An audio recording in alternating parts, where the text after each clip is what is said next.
que você pensaria se eu lhe dissesse que o segredo do envelhecimento e o frasco da vida eterna está em um pedacinho de terra perdido no meio do Oceano Pacífico? Um lugar tão remoto que quase parece existir fora do tempo? Imagine uma ilha remota no meio do Oceano Pacífico. Um lugar envolto em mistério onde abundam lendas de grandes estátuas e segredos nunca revelados. Naquele pedaço de terra, um grupo de exploradores pegou amostras de solo na esperança de encontrar micro-organismos singulares. O que nunca imaginaram foi descobrir uma bactéria que produzia uma substância extraordinária. Uma que hoje é conhecida por seu enorme potencial para regular o envelhecimento celular. É a rapamicina. Esta descoberta ocorreu quase por acaso. Os exploradores não procuravam a chave da longevidade, mas sim compostos capazes de combater infecções e, no entanto, em sua busca científica, eles descobriram um dos segredos mais bem guardados da natureza, algo que foi dito recentemente. Poderia mudar a medicina da longevidade como a conhecemos e tornar normal que os humanos vivam mais de 100 anos. Para descobrir a origem natural dessa substância, como consumi-la e quais efeitos benéficos ela tem para a saúde, fique conosco, pois neste curto documentário explicaremos exatamente isso. Os cientistas nomearam essa substância em homenagem ao nome nativo da ilha onde foi encontrada. Inicialmente, os pesquisadores estudaram a rapamicina por suas propriedades antifúngicas, ou seja, sua capacidade de impedir o crescimento de fungos nocivos. Pouco depois, descobriram que possuía a habilidade de modular o sistema imunológico. Essa qualidade abriu as portas da medicina de transplantes. Com a rapamicina, os pacientes tinham menos probabilidade de rejeitar o órgão implantado. A parte incrível veio quando, ao investigar mais a fundo, perceberam que a rapamicina interage com um mecanismo celular chave para o envelhecimento. Para entender profundamente como a rapamicina exerce sua influência em nossas células e potencialmente na longevidade, é essencial entender a via mTOR. As suas siglas vêm do inglês Mammalian Target of Rapamycin. Às vezes também denominada target mecanicista da rapamicina, vamos imaginar o mTOR como o cérebro celular que coordena múltiplos processos, especialmente aqueles relacionados com o crescimento, a proliferação, a síntese de proteínas e a reparação interna. Este cérebro recebe sinais continuamente. Nutrientes e energia. Quando há abundância de aminoácidos, glicose e outras moléculas energéticas, mTOR interpreta isso como uma mensagem de tempo de crescimento. Fatores de crescimento e hormônios. Insulina e outros hormônios que promovem a proliferação celular também ativam mTOR, para que as células entrem em uma fase mais acelerada de construção de proteínas. Estresse celular, falta de oxigênio, danos no DNA ou escassez de energia enviam o sinal contrário, inibindo o mTOR para que a célula entre em modo de emergência e se concentre mais na reparação do que na fabricação constante. Em condições de abundância, o mTOR opera como uma grande fábrica que nunca para. Ordem para a produção em larga escala de proteínas. Impulsiona a proliferação de organelas celulares, para ou diminui certos mecanismos de limpeza interna, como a autofagia, o serviço de reciclagem celular. Por que tudo isso é importante para você e para a sua saúde a longo prazo? Porque um excesso de atividade mTOR, sem pausas ou descanso, pode sobrecarregar a célula. Ou seja, quando o cérebro celular está sempre em modo de expansão, não dá oportunidade suficiente para o reparo interno. Com o tempo, esses defeitos acumulados podem contribuir para o envelhecimento e o desenvolvimento de doenças crônicas, como as metabólicas ou até mesmo certos tipos de câncer. É aí que entra a rapamicina. Pense nela como um supervisor que chega com um relatório detalhado e diz à fábrica: sim, crescer é bom, mas é preciso destinar tempo e recursos para corrigir falhas nas máquinas, limpar os resíduos acumulados e reforçar o que já temos. Ao inibir moderadamente a atividade de MT ou R, a rapamicina promove a autofagia e outros processos de manutenção. Como esse processo ocorre a nível molecular? A rapamicina se liga a uma proteína chamada FKBP12. Juntas, elas formam um complexo que pode se ligar e bloquear a função de um dos principais componentes do mTOR, especificamente o mTORC1. Este leve freio limita a produção em massa de proteínas e promove essa fase de revisão e reciclagem celular que contribui para a saúde a longo prazo. Em outras palavras, a rapamicina pode limpar e organizar nossas células, impedindo a acumulação de defeitos ou danos. Na verdade, muitos especialistas acham que é precisamente esse equilíbrio entre fabricar e reparar que faz a diferença na velocidade do envelhecimento dos nossos tecidos. Se você chegou até aqui e está se perguntando, será que algo tão pequeno pode realmente ter tal impacto na minha saúde futura? A resposta não é simples, mas esses mecanismos biológicos nos dão pistas muito sólidas. No final, a chave está em encontrar o equilíbrio certo. Nem uma fábrica sobrecarregada, nem um fechamento total que impeça o crescimento necessário para viver. Se você tiver dúvidas sobre este ponto, ou quiser comentar como imagina que esse equilíbrio poderia funcionar na sua rotina diária, por exemplo, com a alimentação ou o exercício, deixe nos comentários. Para muitos, será de grande ajuda conhecer diferentes perspectivas. Agora que conhece a importância da via mTOR e o papel da rapamicina como moderador desse processo, é natural perguntar-se: será que realmente foram vistos resultados concretos do seu uso na prolongação da vida? A resposta é que existem indícios muito promissores em um bom número de estudos realizados em organismos de laboratório, dos mais simples aos mamíferos mais complexos, leveduras e moscas das frutas. Esses organismos, embora pareçam muito diferentes de nós, compartilham muitos dos mecanismos celulares que controlam o envelhecimento. Quando receberam rapamicina, foram observados aumentos em seu tempo de vida. Provavelmente porque suas células puderam direcionar mais recursos para reparos internos, em vez de crescer sem controle. Vermes e ratos. À medida que avançamos na escala evolutiva, vemos resultados semelhantes. Em ratos, por exemplo, foi documentado não apenas um aumento na expectativa de vida média e máxima, mas também melhorias em certos indicadores de saúde, como a função cardíaca e a densidade óssea. Esses estudos abrem a porta para a ideia de que, nos mamíferos, a rapamicina pode oferecer benefícios reais contra o envelhecimento celular. Ensaios preliminares em humanos. Embora ainda não existam muitos dados sobre o uso da rapamicina especificamente para a longevidade em pessoas, alguns testes preliminares e observações clínicas sugerem que, com doses cuidadosamente controladas e sob supervisão médica, poderia haver melhorias em certos aspectos da saúde. Ainda assim, é importante ressaltar que não há unanimidade na comunidade científica e que são necessários mais ensaios clínicos a longo prazo para confirmar esses achados. O que realmente acendeu o debate é a possibilidade de reprogramar parcialmente os processos de envelhecimento. Imagine por um momento que você tivesse o poder de aplicar um freio suave à maquinaria do seu corpo para que ele passasse mais tempo corrigindo pequenos erros que se acumulam dia após dia. Essa é a grande promessa que está sendo investigada em torno da rapamicina e outras substâncias que agem sobre o emetol. O que ainda falta verificarmos? A dose ideal e a frequência de administração para equilibrar os benefícios e os riscos potenciais. A duração ideal do tratamento para determinar se o uso intermitente é mais apropriado do que o diário. A variabilidade individual. Nem todos temos o mesmo metabolismo nem as mesmas necessidades, e a resposta à rapamicina pode variar de pessoa para pessoa. Enquanto a ciência avança, também cresce a esperança de encontrar uma forma de envelhecer com mais saúde e energia. No entanto, é essencial não perder de vista que a rapamicina sozinha não é a resposta absoluta. Cuidar da alimentação, manter um estilo de vida ativo e gerenciar o estresse continuam sendo pilares essenciais de qualquer estratégia que busque promover a longevidade. Dito isso, algumas pessoas consomem rapamicina da seguinte forma para alcançar seus benefícios.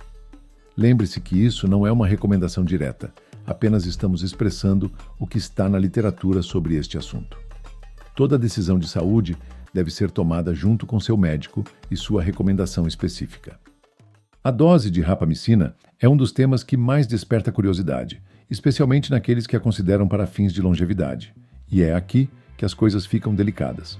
A mesma substância que em doses altas é usada para evitar a rejeição de órgãos transplantados, em doses reduzidas e administrada sob estrita vigilância médica, poderia ajudar a modular a via MT ou ER e favorecer processos de limpeza e reparos celulares. Agora, como traduzimos tudo isso para números concretos?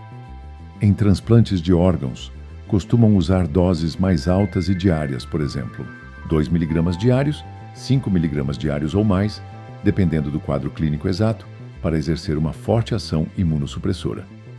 Em protocolos de pesquisa para longevidade, fala-se de esquemas muito mais baixos e intermitentes. Uma das faixas que foram mencionadas em estudos preliminares é de cerca de 3 a 6 mg uma vez por semana. Outros protocolos sugerem doses fracionadas em alguns dias ou até mesmo a cada 2 semanas. Por que a diferença? Porque se não se deseja suprimir completamente a resposta imunitária, senão Simplesmente lembre a célula da importância de reparar em vez de crescer sem controle. A dose necessária pode ser significativamente menor e administrada em intervalos mais longos. Em outras palavras, basta um toque de atenção para induzir a autofagia e retardar certos processos associados ao envelhecimento. De qualquer forma, é importante enfatizar que esses esquemas de dosagem não são universalmente aceitos para uso em longevidade. Qualquer pessoa interessada deve ter acompanhamento e orientação de um profissional de saúde que esteja ciente dos riscos e benefícios potenciais e, idealmente, que esteja familiarizado com a literatura científica a respeito.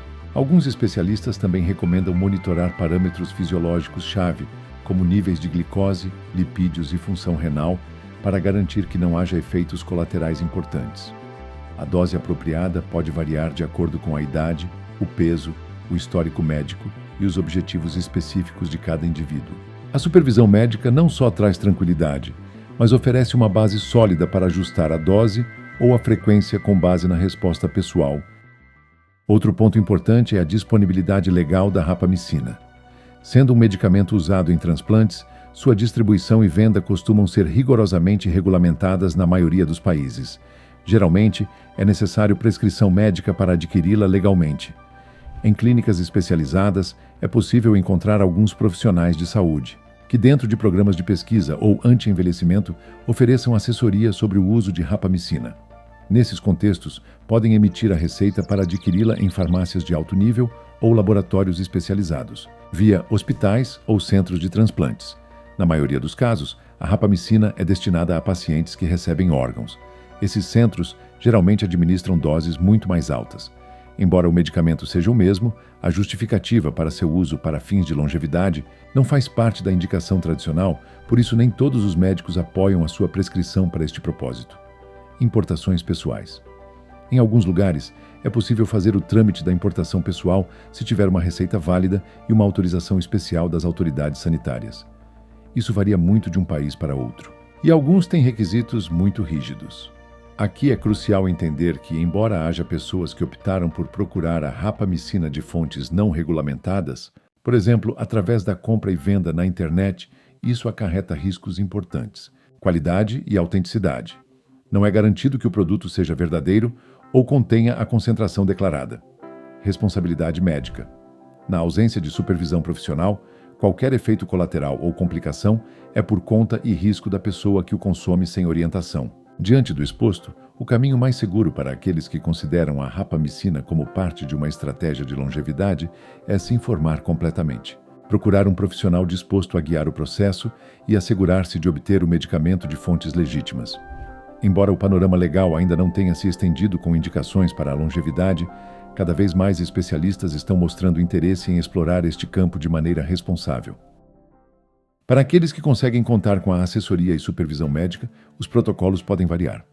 Alguns dos pontos-chave a considerar são: tipo de dose, intermitente semanal. Um exemplo poderia ser tomar rapamicina uma vez por semana, em faixas de 3 a 6 mg ou até menos, dependendo da recomendação. Microdoses periódicas. Outros ensaios testaram doses menores algumas vezes por semana, buscando um efeito mais estável. Duração do tratamento. Algumas pessoas sugerem ciclos de algumas semanas ou meses, seguidos de um período de descanso para avaliar a resposta e permitir que o organismo restabeleça seu equilíbrio. Outros sustentam que, se os indicadores clínicos não mostrarem efeitos adversos, o uso pode ser prolongado, desde que haja um acompanhamento médico constante. Monitoramento de biomarcadores. Glicose e insulina. A rapamicina pode impactar a sensibilidade à insulina, por isso é essencial monitorar os níveis de glicose. Perfil lipídico, colesterol e triglicerídeos podem flutuar. Marcadores de inflamação. Como a rapamicina é um imunomodulador, observar níveis de proteína C reativa, PCR, e outros indicadores pode ajudar a detectar desequilíbrios. Função renal e hepática. Como com muitos medicamentos, é prudente revisar regularmente a função do fígado e dos rins. Possíveis efeitos colaterais. Úlceras bucais, um dos mais relatados. Maior risco de infecções devido a 1 grau de imunossupressão. Alterações metabólicas, mudanças no metabolismo de glicose e lipídios. Nenhum protocolo é universal, nem está isento de riscos. A chave está na personalização e na vigilância periódica da resposta do organismo. Falar sobre rapamicina sem mencionar estratégias complementares seria incompleto. É verdade que este medicamento é único no seu mecanismo de ação, mas também existem compostos naturais e hábitos alimentares que podem influenciar favoravelmente a via mTOR e a autofagia, embora não da mesma forma que a rapamicina, restrição calórica ou jejum intermitente. Talvez você se surpreenda ao saber que jejuar ou reduzir de forma controlada a ingestão calórica pode diminuir a atividade do mTOR, estimulando a autofagia. Isso não é um alimento em si, mas uma prática alimentar que há anos tem mostrado efeitos positivos na longevidade e na saúde metabólica. O jejum intermitente, por exemplo, jejuar por 16 horas e comer dentro de uma janela de 8 horas, ajuda o organismo a focar sua energia na reparação, substituindo o estado constante de digestão e crescimento. Polifenóis, chá verde, frutas vermelhas e vinho tinto. Os polifenóis são compostos vegetais com efeitos antioxidantes e anti-inflamatórios. A epigalocatequina galato-EGCG do chá verde e a quercetina de maçãs e cebolas, por exemplo. Podem modular ligeiramente vias celulares que também participam na regulação do mTOR. Embora não sejam inibidores diretos como a rapamicina, contribuem para um ambiente menos propício para a inflamação crônica e o envelhecimento acelerado, resveratrol. Abundante na pele das uvas, no vinho tinto, com moderação claro, e em algumas bagas, o resveratrol atua na via das sirtuínas, que em muitos aspectos se relaciona com a do mTOR, assim como com os polifenóis. Seu efeito é menos potente e direto do que o da rapamicina, mas acredita-se que exerce influência protetora sobre a saúde celular e a longevidade. Curcumina, cúrcuma. A curcumina, um antioxidante natural extraído da cúrcuma, tem propriedades anti-inflamatórias notáveis, embora sua biodisponibilidade seja limitada. O corpo a absorve com certa dificuldade. São associadas a ela possíveis ações benéficas, entre elas a melhora da função celular e, em menor grau, a regulação de vias ligadas ao envelhecimento, alimentos ricos em proteínas de alta qualidade, mas consumidos com moderação. Curiosamente, um excesso de aminoácidos, especialmente da família dos aminoácidos de cadeia ramificada, BCAA, estimula mTOR. Por isso, alguns estudos sugerem que moderar a ingestão de proteínas sem cair em deficiências nutricionais é útil para manter um equilíbrio saudável no funcionamento do mTOR. Não se trata de parar de comer proteínas, mas de não abusar delas e optar por fontes de qualidade, como peixes gordurosos, leguminosas, ovos orgânicos e carnes magras, cogumelos e fungos. Alguns cogumelos, como o reishi ou o shiitake, foram estudados por seus possíveis benefícios imunomoduladores.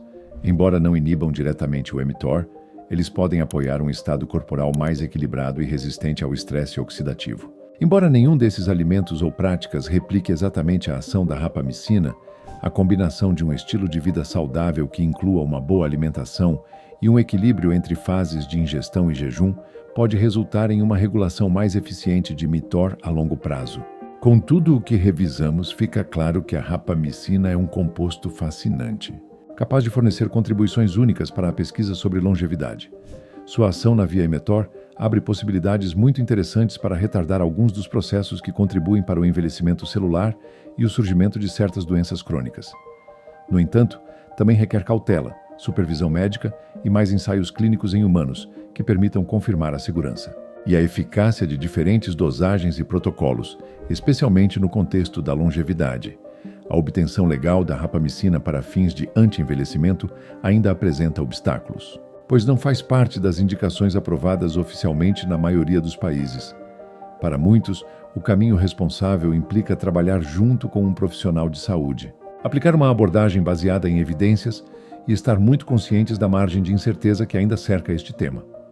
A boa notícia é que, paralelamente, podemos nos apoiar em hábitos e alimentos que promovam a redução da atividade mTOR e promovam a autofagia, de maneira mais moderada, mas também segura. Jejum intermitente, consumo de polifenóis, prática de exercício regular e um equilíbrio geral na dieta. Tudo isso pode maximizar os benefícios de qualquer estratégia de longevidade. E é aqui que você entra, como protagonista da sua própria saúde. Gostaria de saber mais sobre esses temas? Você considera alguma mudança na sua alimentação ou estilo de vida após descobrir a importância do mTOR?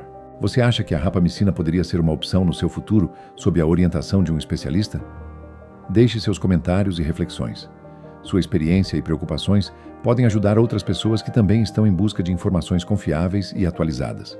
Quero te convidar a visitar nosso coach de saúde em tuvisalude.com. Se quiser aprender mais sobre este assunto, nosso coach está disposto a ajudar. Não esqueça de compartilhar este vídeo com seus familiares e conhecidos.